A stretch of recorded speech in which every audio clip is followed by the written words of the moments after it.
apologize. To get things started, why don't we go around the room, introduce our name, and if you're comfortable with sharing your religious associations. If not, then whatever, claim the Church of the Flying Spaghetti Monster. I don't care. I doubt they'd mind.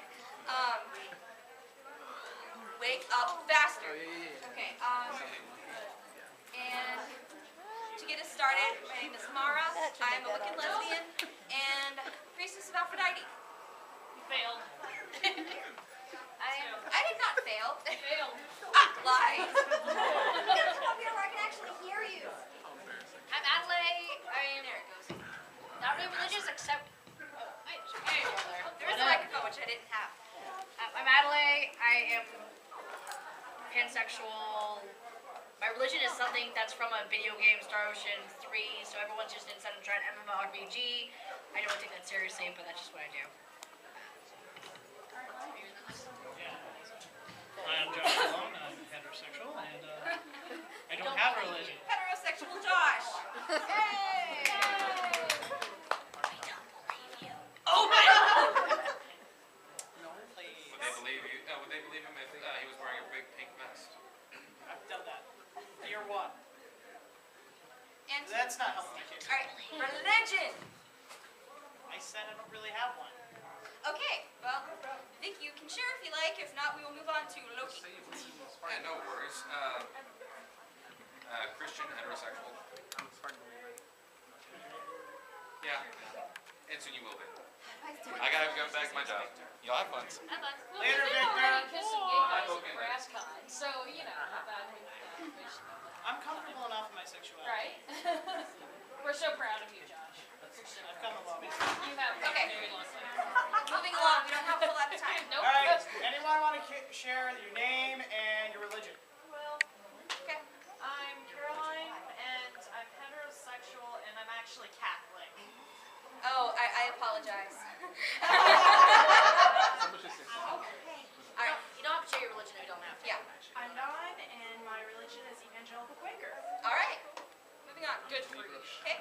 My name is Cheyenne, and I'm somewhere between a Catholic and a Baptist. I don't even know how to Captain. All right. Hey, Captain. That works. Anybody else? Share. We're a sharing group. God damn it.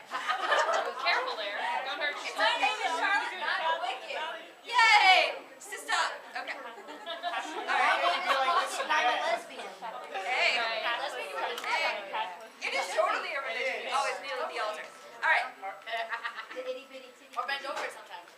That too. All right, getting warmed up now that we're all the bestest of friends, even though a lot of you didn't share, but I'll let it slide this time. Because that's just how it works in the LGBT community. Let's take a minute to think of the not so culturally diverse backgrounds that we just discussed. What do they think of homosexuality? How do they look at gays, lesbians, and the transgendered? What is the history between each of these religious paths and same-sex relationships? How have these views changed over time, or how have they remained the same? Starting with the Triforce. Most likely, your answer fell under one of the three categories of Christianity, Judaism, or Islam, as these are the most prevalent religions in North America, with room allocated for agnosticism, atheism, and the other helpful other category, which includes everything from Buddhism to satanic nuns and everything in between. I hope none of you are satanic nuns. Satanic nuns. Judge. No, we don't judge.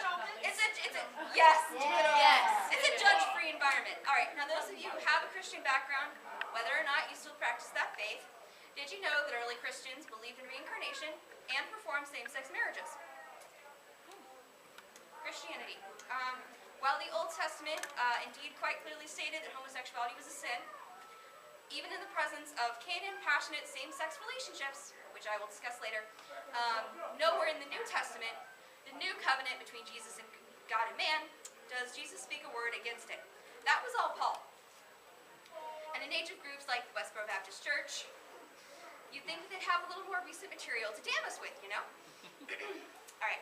Homosexual themes do exist in the Bible itself that are in relation to neither Sodom nor Gomorrah, and are indeed not awarded negativity by any critic, divine or otherwise.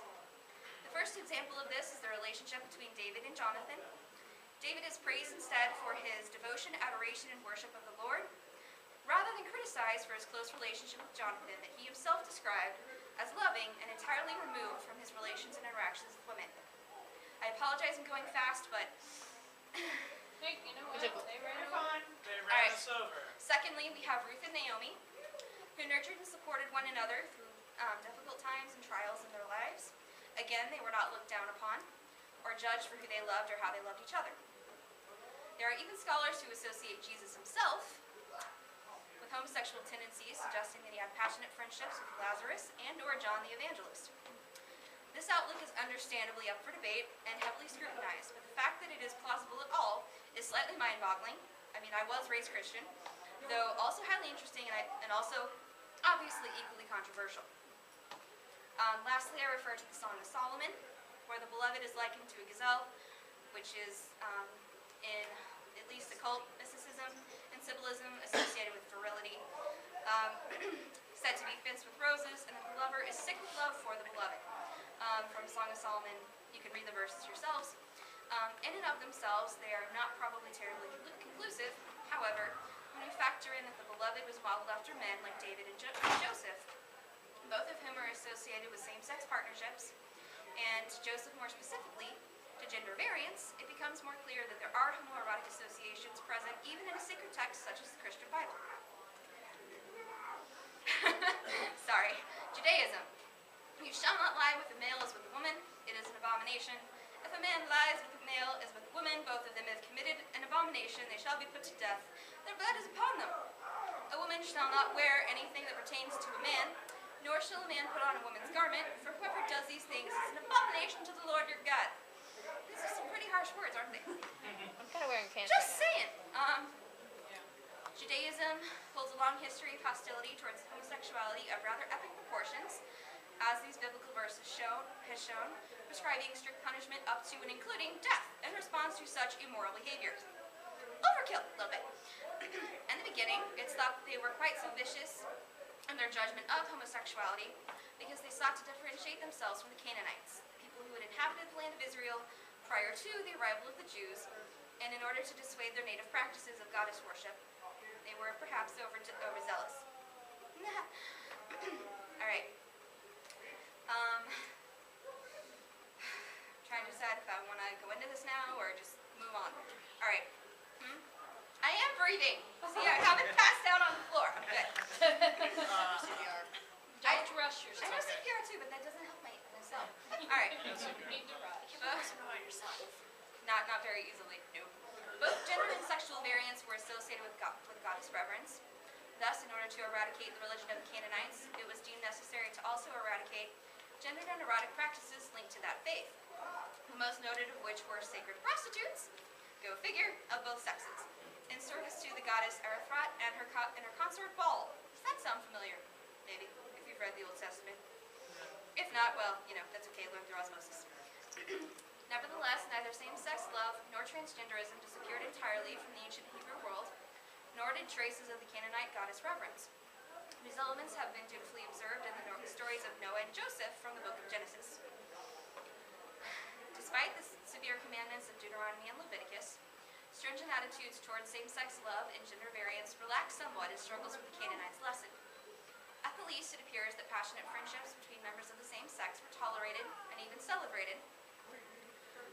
Evidence of this may be found in the stories of David and Jonathan and Ruth and Naomi once again.